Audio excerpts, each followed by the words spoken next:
Kuwait தீ விபத்தில் உயிரிழந்த கடலூர் மாவட்டம் முட்டம் கிராமத்தைச் சேர்ந்த சின்னத்துரை உடல் அவரது உறவினர்களிடம் ஒப்படைக்கப்பட்டு நல்லடக்கம் செய்யப்பட்டது.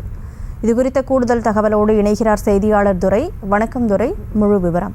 வணக்கம் கனமொழி. கடலூர் மாவட்டம் சிதம்பரம் அருகில் உள்ள காட்டுமன்னார் கோயில் சட்டமன்ற தொகுதிக்கு உட்பட்ட முட்டம் கிராமத்தில் சின்னதுரை குவைத்தில் ஏற்பட்ட தீ விபத்தில் மரணமடைந்துள்ளார். சின்னதுரை சுமார் 15 ஆண்டுகளாக குவைத்தில் வேலை செய்துள்ளார். பின்பு தனது சர்வீஸ் பணம் முழுவதும் வாங்கி கொண்டு வந்து தனது சொந்த கிராமமான முட்டத்தில் புதியதாக வீடு கட்டியுள்ளார். பின்பு 7 ஆண்டுகளுக்கு முன்பு அவருக்கு திருமணம் செய்துள்ளார். இவருக்கு குழந்தைகள் கிடையாது. குவைத்தில் இருந்து மீண்டும் கிராமத்துக்கு வந்து ஓட்டலில் மாஸ்டராக வேலை செய்துள்ளார். கிராமத்தில் 2 ஏக்கர் புதியதாக நிலம் வாங்கியுள்ளார். பின்பு குவைத்தில் அவர் வேலை செய்த NPTC கம்பெனியிலிருந்து அழைப்பு வந்ததால் குவைத்துக்கு சென்று ஸ்டோர் கீப்பராக வேலை செய்துள்ளார். தீ விபத்து ஏற்படுவதற்கு முன்பு அவர் இரவு 11 மணி அளவில் தனது அறையில் தங்கியுள்ளார். விடிய காலை 4 மணி அளவில் தீ விபத்து ஏற்பட்ட பொழுது புகை மண்டலத்தில் இருந்து 4வது மாடியிலிருந்து குதித்துள்ளார்.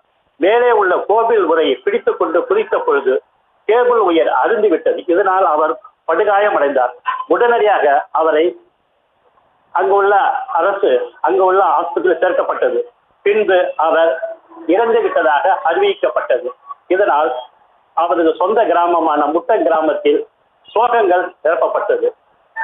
நேற்று கொச்சியில் இருந்து அவரது உடல் தனது சொந்த ஊரான காட்டுமன்னார் கோயில் அருகில் உள்ள முட்டத்திற்கு கொண்டு வரப்பட்டது.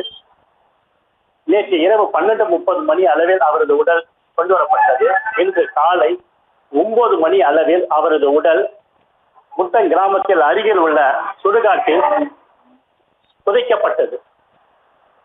அவர் அந்த கிராமத்தில் இருந்து அவர் கிளம்பும் பொழுது அவரது மனைவியும் மற்றும் அவரது உறவினர்கள் அழுது புரண்டு அவரை வழி அனுப்பி வைத்தது. விவரங்களுக்கு நன்றி துரை. செய்திகளை உடனுக்குடனும் துல்லியமாகவும் தெரிந்து கொள்ள சப்ஸ்கிரைப் பண்ணுங்க.